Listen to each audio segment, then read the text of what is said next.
Friday morning, can't control it. Fired up and counting every minute. Hands are shaking, eyes are burning. The time has come, yeah, this is not a warning. The week was just so long, we had to let it go. Our problems disappeared, we're not tied up anymore. The weekend is here. Sunday calls, we are sick and tired of it. Up and down, can you feel it? Up and down. Hey everybody, and welcome to the Johansson show. We've got a special guest. First time I've ever done this. I've only ever interviewed a tag team before, but now I've got the hottest trio in Scandinavian wrestling. It's Big Fat Daddy, Erik Sabel. We've got Jackpot, and we've got Bam Quaade, the Easy Loverz. Easy Loverz, thank you for coming on. Yeah, thank you. Thank you for having us. I seem to have stolen Jackpot's jacket. Like, Yeah. what's with that? You took it. Like, yeah, really excited. Every interview I've seemed to do, people have been putting you over. When I spoke to Christian from Bodyslam, he'd be putting you over. And then a lot of people, when it's like, right, who do you want to face? And everybody's excited about the Easy Loverz. Yeah, man. How does that feel for you? It feels pretty good. Yeah, it's nice. I'm a little older than the other guys, so it feels good to get the recognition that I'm doing something good. Yeah. I guess. So it's pretty cool. How long had you been wrestling prior to like joining the Easy Loverz then? Me or just all of us? Yeah, yourself. I started training in 2017. Yeah. I had my first match in September of 2018. Okay. So since that, and then I wrestled by myself for like a year and a half, I think. Yeah. And that's it. Then Easy Loverz. Then you became an Easy Lover. Yeah. What about yourself, like Quaade Jackpot? Like, what about yourselves? I know with that big heel turn from Jackpot when he was Captain Bodyslam. Yeah. I've seen that. Like, how did you get started originally?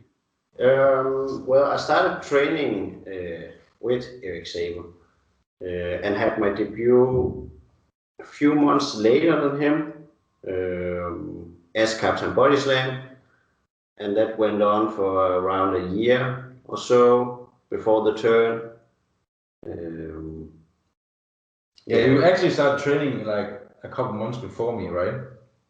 You started. I had one training before you. One training only. Okay, yeah. Okay. Yeah, and then you started and had a little break, and then came back. Yeah, I had a break. My granddad died suddenly, and then I had to take care of that.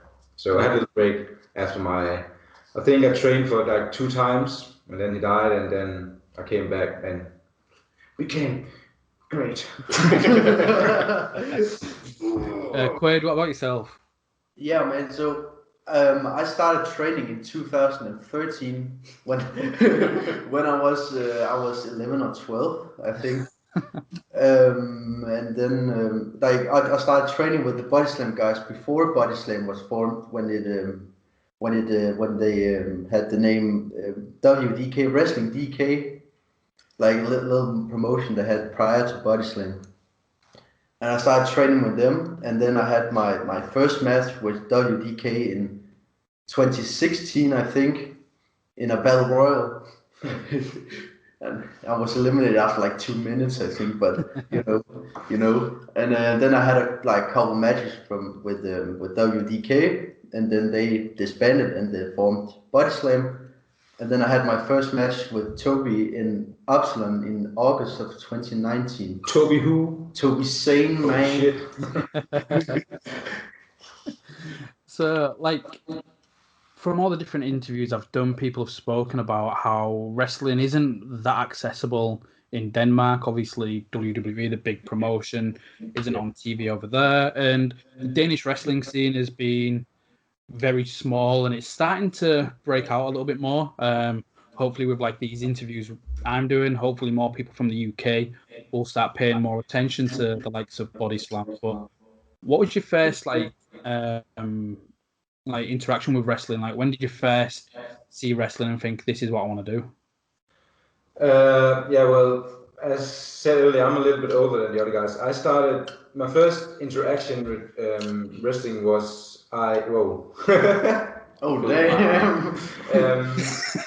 I was in Blockbuster at the time with my dad, and I had a PlayStation 1, and I got I think it's called WF SmackDown 2 or something like that. And I didn't know it was wrestling at the time, and I was just like, oh, that looks cool. These guys are beating each other. It's pretty cool. And then I got a little bit older, and I got access to the internet, and I tried Googling, and I found out that wrestling was a real thing, that I had been playing this wrestling game for like a couple of years now, and I thought that's pretty cool. These wrestlers I played as exist in real life.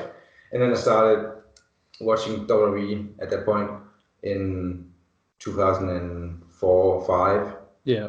And at the time, there was only, what's it called, Danish Pro Wrestling at that time? Yeah. I think in Fredericia, a town in an hour away from where we are right now. Yeah. And, what? Oh, nothing. It had another name. Yeah, it had another name, but it was Danish Pro Wrestling. Yeah. And they had a training facility. It was a warehouse with a ring, but they had a training facility in Fredericia, and I took a train to Fredericia, and I had 2 training sessions, and I thought, oh, this is fucking shit. I don't want to do this. People are stiffing me left and right. I'm fuck this shit. And then I just was a casual wrestling fan until 2015 when Bodyslam came into existence and had the first show. And then, a couple of years later in 2017, I found out that they had, you could train with them in Aarhus. So I was like, yeah. What was it about Bodyslam that like brought you out when you've been with like Dance Pro Wrestling and thought, no, this is shit, everybody's stiffing me? I wasn't really with Danish Pro Wrestling. I was only left like two times, so I didn't know anybody. But Bodyslam just seemed more like a real show, and the people were nicer, to say. And it felt more like the wrestling I had followed for years, instead of just a couple of guys doing some moves on each other. And also Søren, I knew at the time had been in USA training, so he was like, okay, and I was like, yeah, this is legit. So this is a real wrestling school thing. So if you've been playing the game then and you've not had been watching the shows to try and be like, oh, I can't wait to play with this guy, who's your favorite person on the game? In the game, at the time, I was a big fan of Scotty Too Hotty. And then you finally watch the product and he's always losing. And Grandmaster Sexay and all the Rikishi and Too Cool, they were my favorites. And then I really like Hardy Boys also, and the Dudley Boys and all the tag teams doing ladder matches and shit. So but Scotty Too Hotty the most. I did the worm. I had a trampoline with my friends, and I did the worm all the time. So Scotty Too Hotty is he's still one of my favorites. So Oh, brilliant! I'd got to see him wrestle in the UK. He was wrestling one of my friends. Which was quite a cool moment, seeing him share the ring with Scotty Too Hotty and then Grandmaster Sexy as well. And I just think when he's a Loverz, do you look at Too Cool? Obviously, we've got the glasses on. Do you try and take any of that energy? I don't think we've talked about that actually, but I don't know. I don't think we are. I just think we're trying to do not our own thing, but we're trying to do something different from the other in Denmark. I think. I feel like everything. No, not everything. A lot of wrestlers in Denmark are pretty serious about it, and we are also serious about it. But we like to have fun. Cliche as it sounds. But make yourself stand out from the rest. Exactly. Yeah. So if you was having to embrace that inner Too Cool, then which one of you are doing the stink face? Me, man, No hesitation, I'm straight. already doing the Rikishi driver. So you know, Who's the first opponent you would want to hit it on? Toby. Everything is Toby. Toby Sane. Yeah. Why Toby?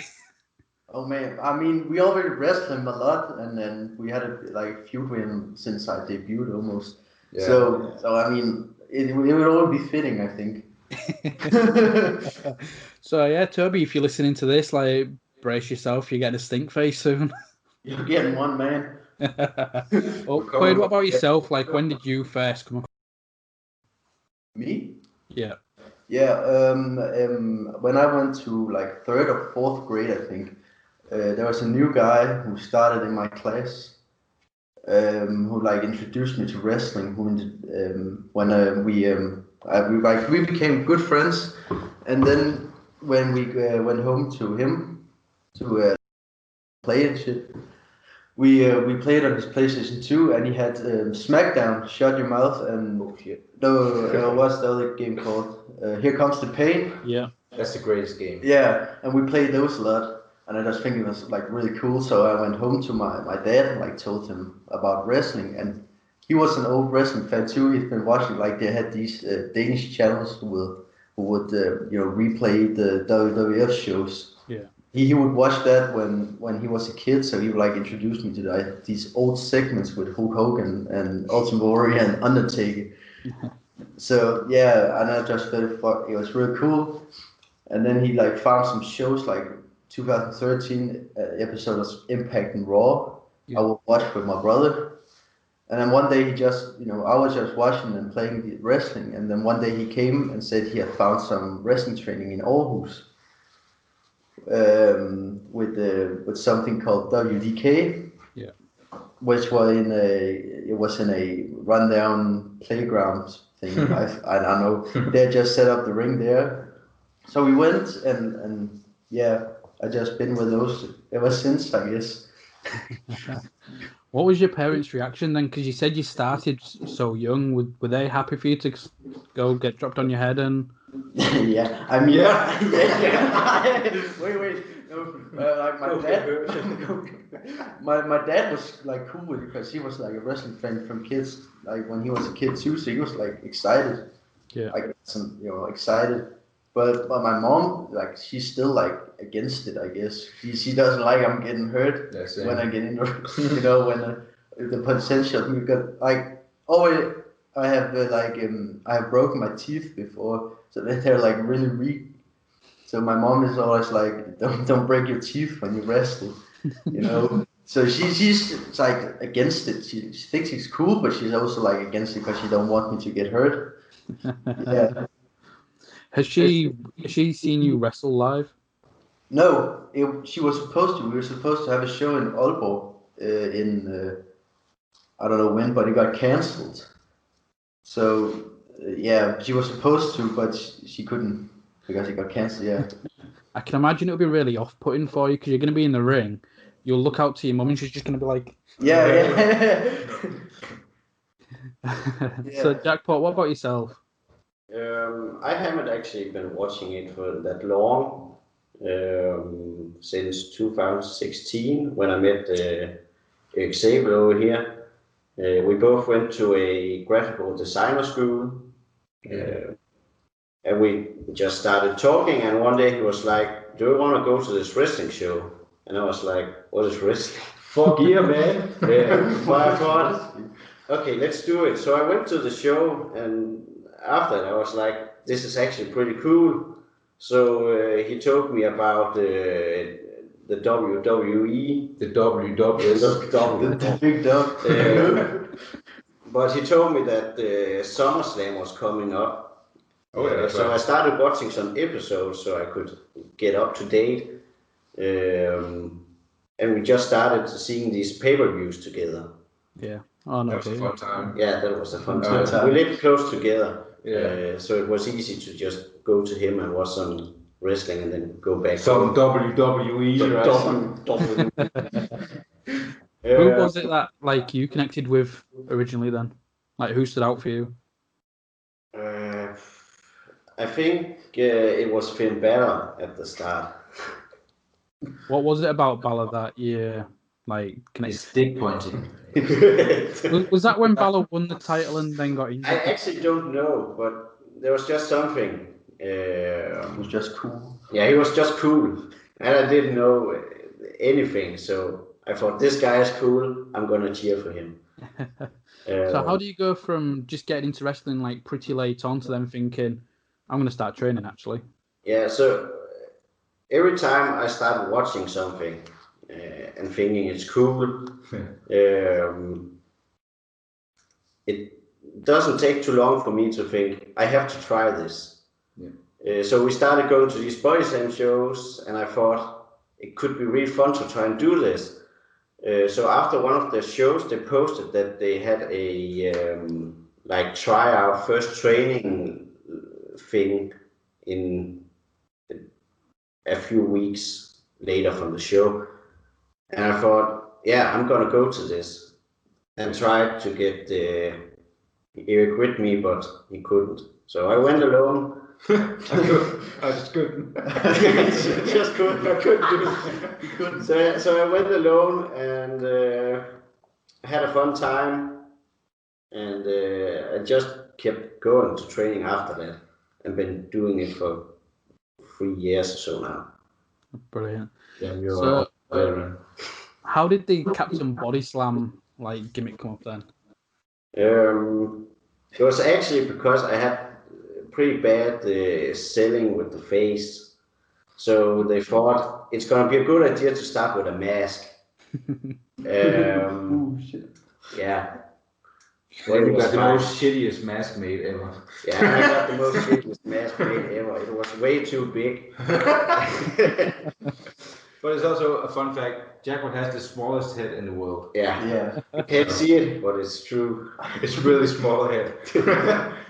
I'm just picturing like Spider-Man before he gets like the proper suit made, and it's just Yeah. like a lot of It was balaclava and pretty much like rags. that. Yeah, it was, yeah. But we started talking about gimmicks, and Captain New Japan came up, and we thought it could be pretty fun to have a mascot for Bodyslam. Fucking Captain New Japan. So I got the gear made, and we thought this is gonna be pretty cool, and it kind of was, but the mask was pretty shit. So I spent most of my matches just trying to keep it down because it was always falling off. I guess the gimmick was pretty cool, but Yeah, the the mask gimmick was yeah. shit. Yeah. I'm just picturing it now. You like mid wrestling, your mask's kind of like slid round, and before Yeah, you know it did that in Yeah. almost every match. Nice. And then you forgot to sell again because you were Yeah, because fixing your mask. Yeah, because so I couldn't see anything. that's all of it was shit. So how have you like? Do you feel like your facial expressions when you're selling's a lot better now? Hence, like no mask. Yeah, it's a lot better now, and I can actually focus on wrestling now instead of trying to like hold on to the mask and then.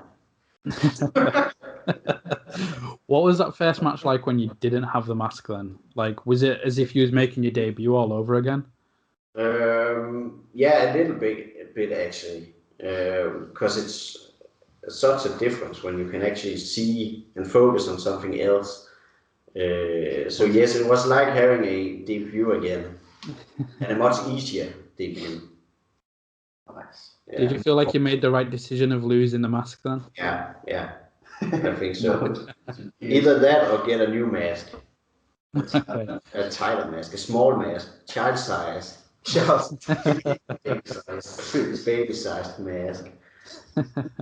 So Eric, like, what would you been doing at this point then before Easy Lovers had come to Yes, my original gimmick was supposed to be something like Zack Sabre Jr. Okay. Because I don't hate Zack Sabre Jr. I just think the style he's wrestling up now, he's gotten a lot more exciting in New Japan. But before that, when he was just doing all the submissions and things, I thought that was pretty boring. Okay. And I complained about that at training, and my trainer was like, Søren was like, "You're gonna do that then?" Okay, so I was like, "Fuck." So my first gimmick was just a submission technical wrestler guy, and I was just doing that. And then at the time, there was a guy named Zach White in Bodyslam, a big guy, like, what's his... His shirt says 250 pounds of pure brutality. Yeah. But he's actually just fat. but he at the time he was in a stable with Michael Finn called Shotgun Cartel, and then he got kicked out of that because he was shit.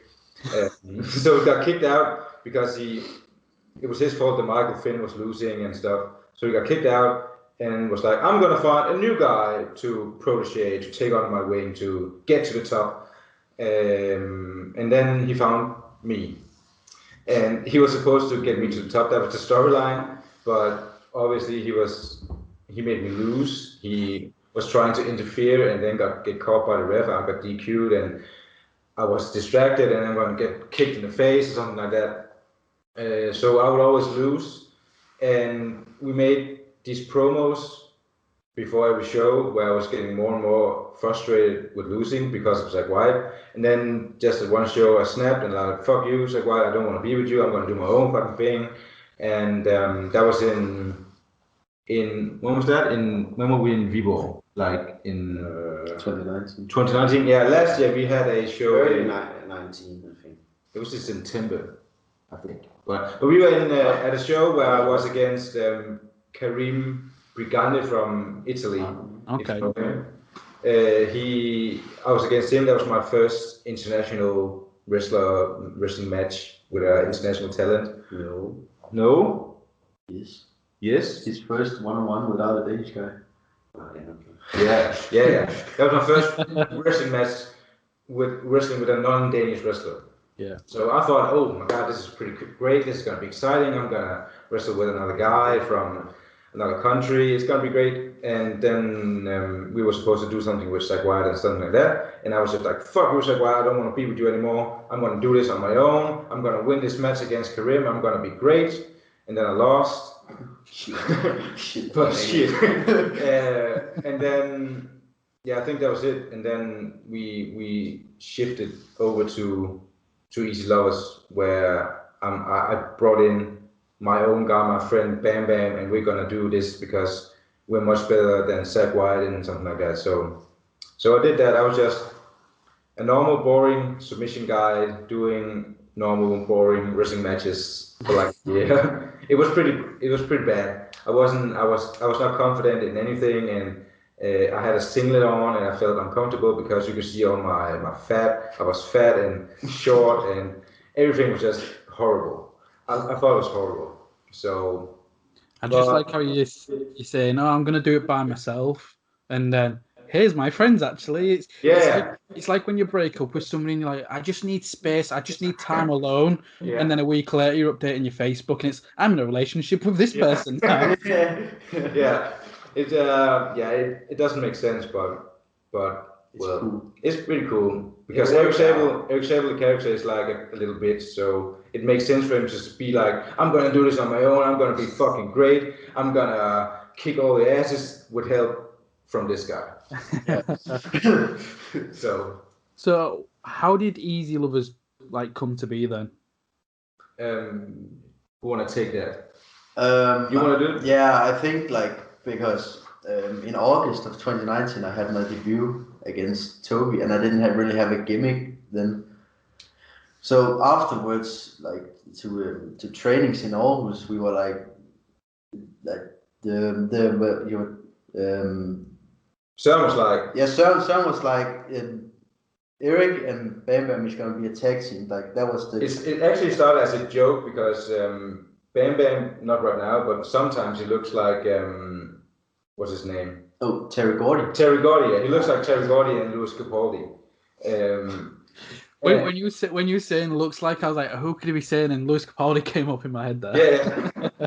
Yeah. So he looks like Terry Gordy and Louis Capaldi, and Sam was like, "Oh, we're gonna do something Freebird like, and it's gonna be cool." Oh, yeah. And Bam Bam is gonna be just like Terry Gordy, and you're gonna be Erik Sabel, you're gonna be Mark P.S. Hayes, and you're gonna strut to the ring and do something Freebird like. And it was just a joke, but then as anything is with Søren, what starts as a joke becomes reality at some point.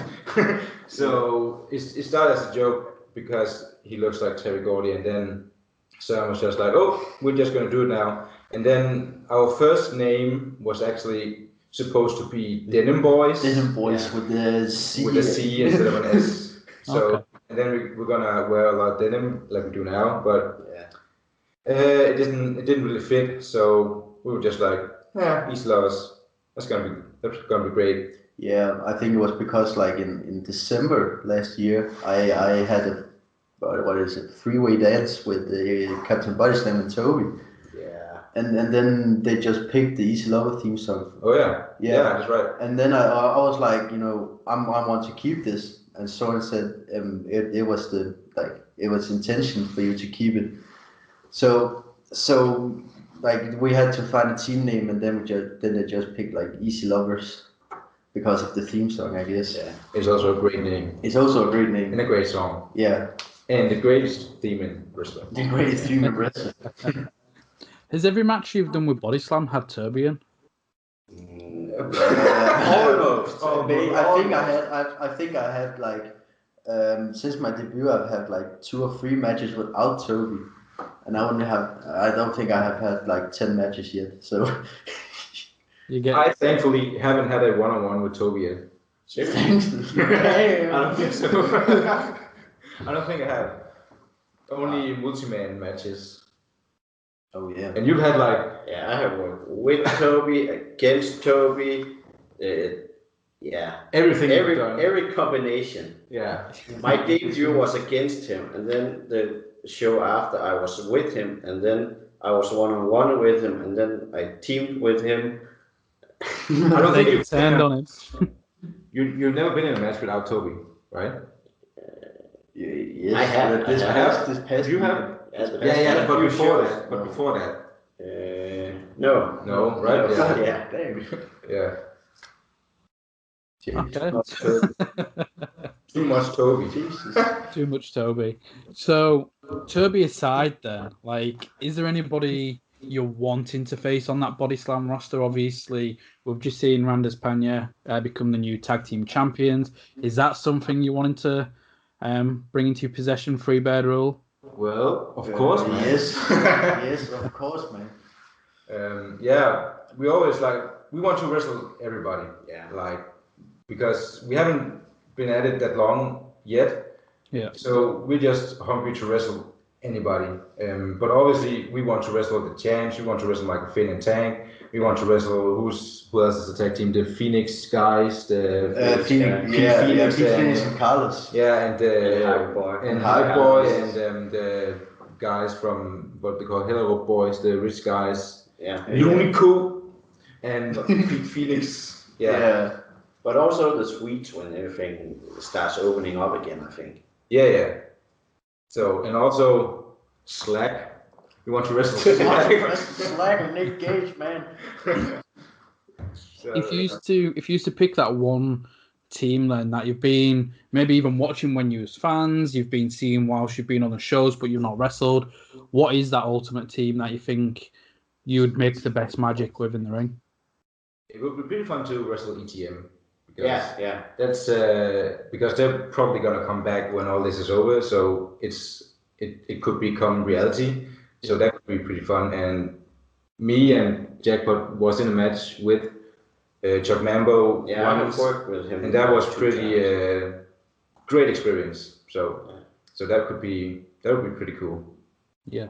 What about that experience stood out for you? Did he give you any advice afterwards? What was it on the match that stood out? I think for me it was just that when I think it was a 7-man elimination match or something like that. I think it was 7 or 6 men, and then it was Chuck Mambo and Lucky Kid and who else? Valentine from Sweden and some other non-Danish guys, and they were all out looking at Copenhagen because they were tourists and they were looking at Copenhagen. And me and Jackpot and Toby Sane at the time. And Rick Dominic. And Rick Dominic is not a rookie at that time, but we were. Yeah, we were. And we were pretty nervous because we haven't planned anything for the match yet, and it was like 1 hour before bell time, and the guys wasn't there yet, and we were like, oh my god, what are we gonna do? We're gonna be eliminated or whatever, man. So we just started planning something for ourselves. So Yeah. even though there was 7, it was a 7-man match. Yeah, we had something planned it 4 people and like, yeah, okay, we're gonna be eliminated first. But then the pros came through. Lucky Kid came and Chuck Member came. They were just like, we're gonna do this. It's gonna be great. We're gonna do this. Just follow our lead. Just follow us. Just do what we do. We're gonna talk to you. It's gonna be great. And then in like 20 minutes, we had a match. Yeah. And it was fucking great. And Chuck Member was like, just gonna do that, and you're gonna do this. And he was like, go out to the outside, and I'm gonna do that, and you're gonna do that. It was a different experience because we were used to planning everything in the match. And then when we couldn't, we just had to follow someone who knew what they were doing, and it was pretty easy actually. It was fun experience. So yeah. Is there anybody else from the UK that may have worked Bodyslam in the past that you're hoping to share the ring in, whether it's singles or as a trio?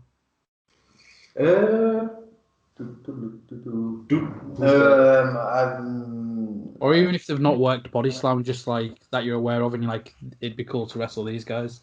I'm just gonna say, Mad Kurt could be fun, right? Mad Kurt. Yeah, and also he the police guy. Damien Dunn. Damien Dunn, Damien. Yeah, he could be pretty fun also, and just the Schadenfreude guys. Yeah. Oh yeah, Chris Brooks also when he comes back. What are they called? Aussie Arrow. Aussie Open. Yeah, Aussie Open. Yeah. Fuck. Aussie Arrow's related to Carl Fletcher. I can't remember what to call him, or it's one of his like moves that he's doing, but yeah, I feel like with your gimmick, it is going to stand out in it when COVID does one and the world can go back to some normality. I can see you like fitting in, especially with these vibrant like wrestling scenes in the UK, whether it is like Fight Club Pro or Progress or places like that where it is just all the fans. Oh shit! Oh, he cut out. Is it fun? You guys fit that mold. Yeah. Well, we can. Yeah, I think so too. Yeah, right. Yeah. We do a lot of comedy stuff though, but we can fight. We can fight. We can scrap. We can scrap. We can switch between series. Yeah, we are pretty hyped about old All Japan stuff. So yeah. So we can hit it. We can hit it. We can hit it. We can hit it. Yeah.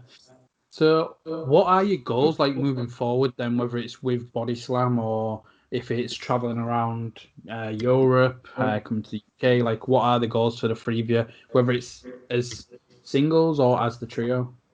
I want to stay as a trio for as long as possible because I think it makes going to the shows a lot funnier, a lot more eventful because you're traveling with the boys and so I want to stay as a trio for as long as possible. I also think we work pretty good together instead of apart. Yeah, we have more to offer when we're together than one-on-one. Yeah, because none of us, maybe apart from you, are really athletic. So I think when we're together, we can lift each other up and get the full Easy Loverz experience. So, but I think we also all want to travel around, right? Yeah. That could be. I think the plan is to go to Germany as soon as things. Germany. It's pretty easy. We can just take a car and drive for 5 hours at max, maybe 6, and then we can be a random place in Germany. So anywhere, man. Me and Jackpot was supposed to go to VXV Academy in June or July last year, right? But then everything shut down, obviously, and we couldn't do it. But I think that's still. Yeah, I would still like to go there someday. Yeah. So. What is it about that academy that you want to go for?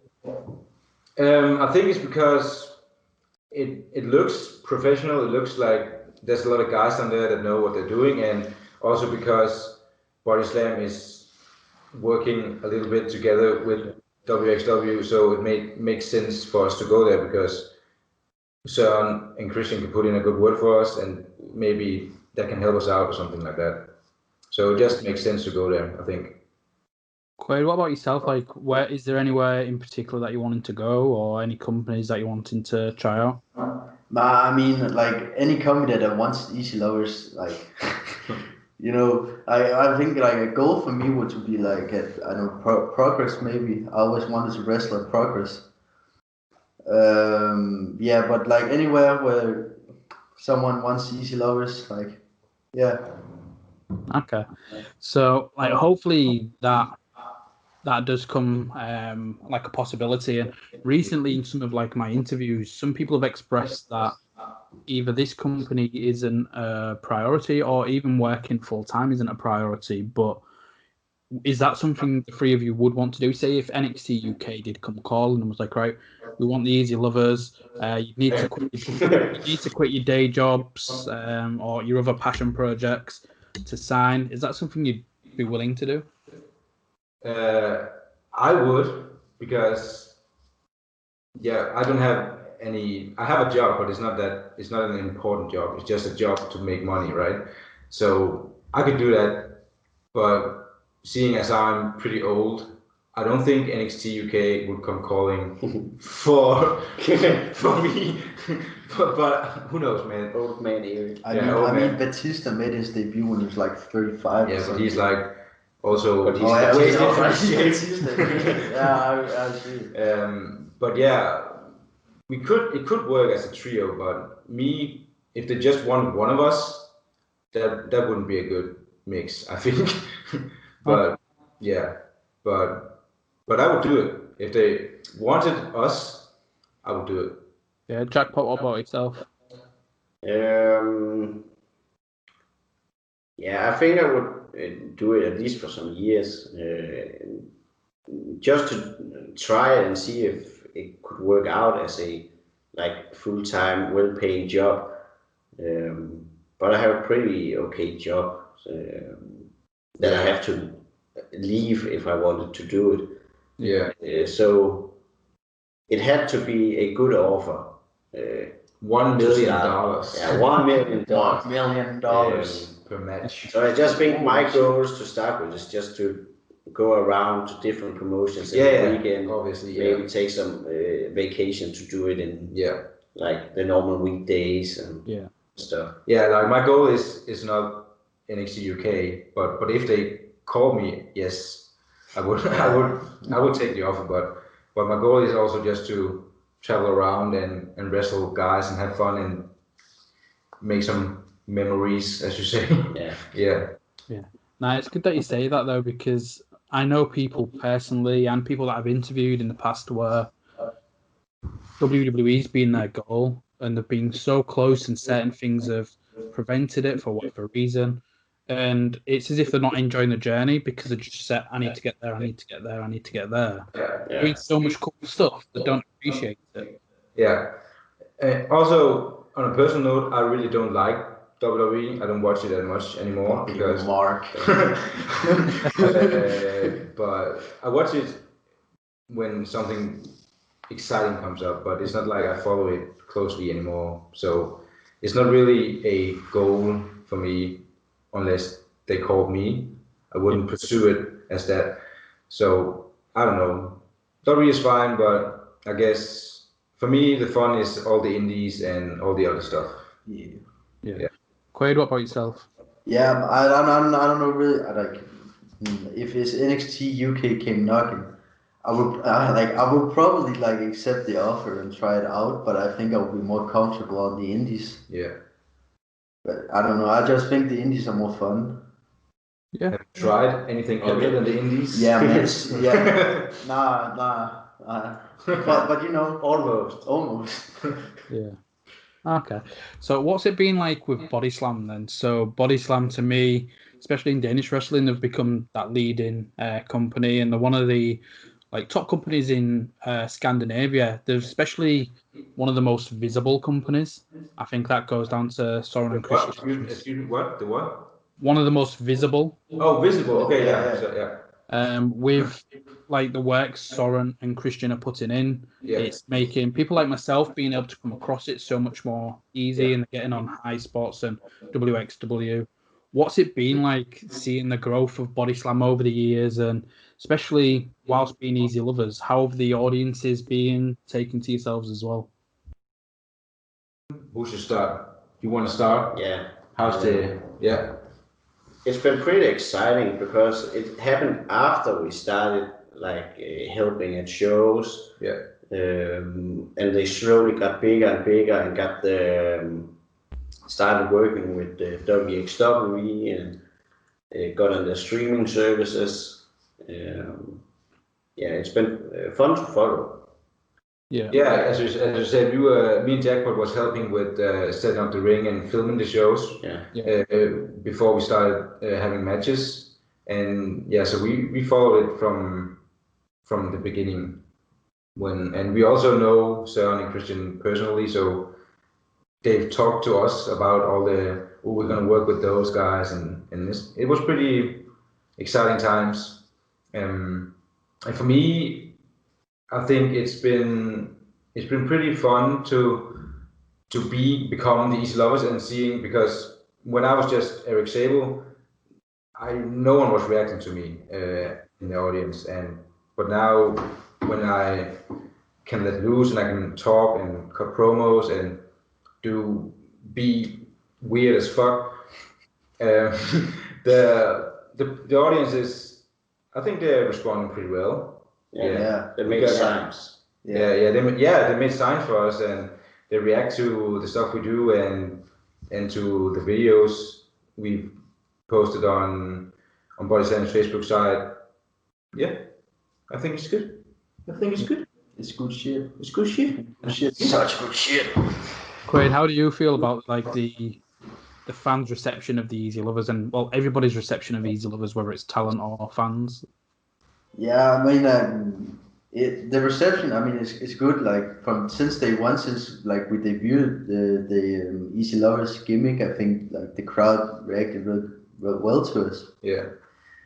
And then like over time, we just became more and more like waggy, and the crowd started waggy. Wacky Jack. No, but like when we like over time became more waggy, like people became to like love us, which ain't like it ain't supposed to. They ain't supposed to love us because we're supposed to be heels. Supposed to be heels. We were supposed to be heels, but they came to love us, like because like suddenly like we were in denim, and then we added some tie dye in it, and then we just like began dancing in our entrance, and we just now we're smacking each other in the butt. And now we're smacking each other, you know. Yeah. So the crowd. I think the crowd reception has been like really good for Easy Lovers. Yeah. I was so tempted to get you to do your dance just for those watching, but I won't put you on the spot with that. If I can, I think it's also, I think because why the audience is reacting so well is because it's something different. We have guys like Michael Finn, who is a trap rapper guy with muscles and six packs, and we have a big guy like Tang who can legit fuck you up with his shoot fighting, and we have like Toby Sane, who is a brony, and we have who's more like every person is like. Every wrestler on the roster is like, oh, we're wrestlers. Like we're gonna wrestle. We have great bodies. We're looking like wrestlers. And then we come out into the ring. We're just like, we are also wrestlers, but we are pretty funny. So I think it's something. I think the audience is reacting because it's something different than just some guys wrestling. I see a lot of similarities from when I spoke to like Xander and Adonis from Rand España, and do you see how do you feel when if there's that tag title shot, both teams were supposed to be heel, but you naturally turn babyface just because everybody loves you? Who do you think the crowd will go with, Rand España or the Easy Lovers? I actually think it's dependent on where we are in Denmark, because some places like if we were in Aarhus, people don't like people from Randers. Yeah. So if we were there, we were going to be the faces. Yeah. But for example, if it was in Copenhagen, people don't have anything against them. So they probably would going to cheer for them. Okay. I mean, like with Easy Lovers, like we can be like really, really like bad to people, like get people to like do us real bad. So I think like if you wanted to build like Ranner's pain was the faces and Easy Lovers were the heels, like we'll make it work. Yeah. But yeah, also like it is depending where we are in the country. I also think, sorry. No. Yeah, I also think that Ranner's Penny is like they're pretty great wrestlers, both of them. So they're probably the better wrestlers than we are, obviously. Let's be real. so and they've been at it a lot longer. Yeah. So I think people would cheer for them because they're more like, not that we're not exciting, but they got all the flashy moves and the what the fuck, the Makai thing. So I think they would cheer for them, and we have to, if that match were to happen, we had to work more like with cheating and doing some cheap heat and something like that. Yeah. So because we can't hang with them in the athletic department, but we can still hang. Yeah, we can. Now I think character work is really important, and I can just picture it now, like having to try and do the heel work. You can try and taste some of that Makai and just spit at him and tell him it tastes like shit, and then with a bottle or something like that. Do you have Mokai in the UK? Is that a thing? I'm not too sure. I've been trying to look out for it because I know there was one of the shops that I went in. They had some like cider from Sweden, so I was like, I wonder if there's like any of the Macais, but I haven't seen it yet. But I probably want to try it. It's pretty good. Mokai Yeah, it is pretty good. Yeah, so. I'll have to try and have a look because I do plan, like, obviously, especially if the boss, like the fiance, allows it. We've just had a newborn, but once the wrestling world goes back to normal and we can travel, I'm hoping to do like one of the Copenhagen shows over to the UK. So I'll have to try one of the Macais then, I guess. If you had your way, what would you prefer to be heel against Randy Panya, or would you prefer face? I would say heel. Yeah, I would say heel too, because we are getting good as heels right now, even though the audience is cheering for us. We're still heels, so I think we should be heels because we are used to being heels, and we have to. If it's a title match, we have to play to our strengths and to have the best match possible. I think. Yeah. Do you think it's easy to be heel? No, it's not easier, but when we're three guys, it's easier to. Even if it's a tag match, we can use the last guy. Yeah, it's also easier to get heat because we're three guys, and when one thing doesn't work, the other two guys maybe have something cheap heatish to say. Yeah. But I think it's easier to be a baby face because you just have to sell a lot. And if as a heel you have to constantly be aware of the audience reaction to everything, and you have to be aware of what you're doing if it's heelish enough and stuff like that. So yeah. Okay. So I won't say if, but I'll say when you guys become Bodyslam Tag Team Champion. Yeah, when. Are you going to do the Freebird rule then? Are you going to be defending it across the three of you? Yeah, we're going to do the Freebird rule. If we are allowed to, I don't know. If we are doing it anyways. We're going to do it anyway. We're going to do the Freebird rule, yeah. That was the plan. What? If Christian and Soren turn around and say you're not Freebird ruling it, you have to pick two people to be tag team champions, but then the other one can try and pursue Peter Olesan for like the Bodyslam Championship. Yeah. Which two are holding the tag titles, and which one's going to go for that singles belt? Oh shit! Okay, personally, I think I work better as a tag team. So I think it should be me and Jackpot holding the tag team titles. Oh shit! And then Bam Bam should go for the singles title. Also, he's the big guy. He's also the biggest guy, yeah. God so damn. that makes sense. for me. Yeah. Bam Bam's like, I'm not going to argue with that. I was like thinking me and Jackpot as the tag team, and then Erik as the singles guy. Oh, but shit. you know, Yeah, you can say that as well because he's kind of the leader. Yeah, and the he's- talker. yeah. So, Yeah. and we Right, could help him Jackpot, this is where you need to go heel and say, no, them two can be the tag. I'm going for the title. Yeah, you're going for time. Okay, that's right. oh, yeah, yeah. just do it. I don't care. Yeah. Brilliant. So, for those listening who may not have seen an Easy Lovers match or even seen Bodyslam, like, what can you expect from watching Bodyslam, and what can you expect from watching the Easy Lovers? Well, from watching Bodyslam as a whole, I think you can expect the typical indie wrestling show, but also more geared towards character work, because people in Denmark don't really understand the UK indie style of the high spots. Yeah, they don't understand wrestling, but they understand characters. Yeah, so if you have to go out and having a 20-minute spot fest from like Fight Club Pro or something like that, I don't think they would react well to that, because it's just a couple guys doing stuff. So, but you can also expect that, because there are some hardcore fans in the crowd always at a Bodyslam show. So Bodyslam is going to have something for them also, but the majority of the audience is gonna understand cheap heat better than a work rate match. Yeah. Okay. So, and from watching these Loverz matches, it's some comedy, some All Japan style King's Road shit, and yeah, just a mix of comedy and the indie style wrestling, I think. Yeah. Oh, no, brilliant. So, again, boys, I want to thank you for coming on the show. Like, it's been a lot of fun. I kind of like inducted myself into the Easy Lovers, I think. Yeah, that's real The nice. fourth member. The I fourth thought I member. needed to. I'm looking for, when I come to Copenhagen, I'll get on the stage and I'll dance with you for your entrance. Yes, So- Yes, do that. Please. Yes. Please. And also thank you for having us.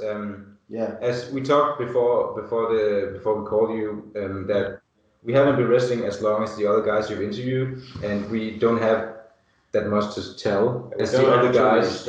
Yeah, but so it's great that you wanted to spend the time. Yeah. Oh, no, definitely. Like, Yeah. you're the talk of Scandi Grabs at the moment. Everybody enjoys Easy Lovers. Yeah, obviously, yeah. I always like it when these different people. There could be people like Michael Finn or Nitro Green, where they've done so much in their careers already. But in the UK, I've been working with a promotion called Reach, where with their academy, when they've been doing their academy shows, which they produce for YouTube, Yeah. even if they've had 5 matches, or if it's somebody that's just wrestled his first ever match, I get them on. We'll talk about the training, talk about the trying to find their character. So I think it doesn't matter like how long you've been in the business. I think everybody's got a story, and I think it makes it a lot of fun for myself just to see all the different route ways. And again, like, it was always going to be fun having you three on. You can see that you bounce off each other really well, and if you three are having fun, then the audience is going to have fun. Yeah. So Yeah. I can see why, although you have to be heel, you're organically getting cheered. I can see why. So I guess that's a testament to yourselves. Just people want to be part of the Easy Lovers. Thank you, man. Thank you. That's kind words. Yeah. Where can people find you on social media? Yes, I'm on Twitter at Erik Sabel _ I think, and on Instagram just at Erik Sabel, and that's all I have. I think. Yeah, that's the Yeah. I'm on Instagram at Bam Quaade, and then I'm on Twitter at Quaade Boy with a I. Quaade boy. Yeah. Exactly. And then Yeah, and I have at Jackpot _ BS, and we have at Easy Lovers. Yeah, on Instagram, right? Yeah. No, you don't have a Twitter, right? Yes, I have a Twitter. You have a but I don't Twitter? remember the name. Okay. Okay. Let's just go with the Instagram one. Do you have any Facebook fan pages? I have one called Erik Sabel Pro Wrestler, but I'm more active on Twitter and Instagram. which is so refreshing to see from somebody from Scandinavia. Yeah. I've been saying to so many people, like, oh, you need to get Twitter. I think it's, in terms of wrestling, it's the best way to get your names out there, just because people are more likely to retweet than they are to share on Facebook, in my opinion.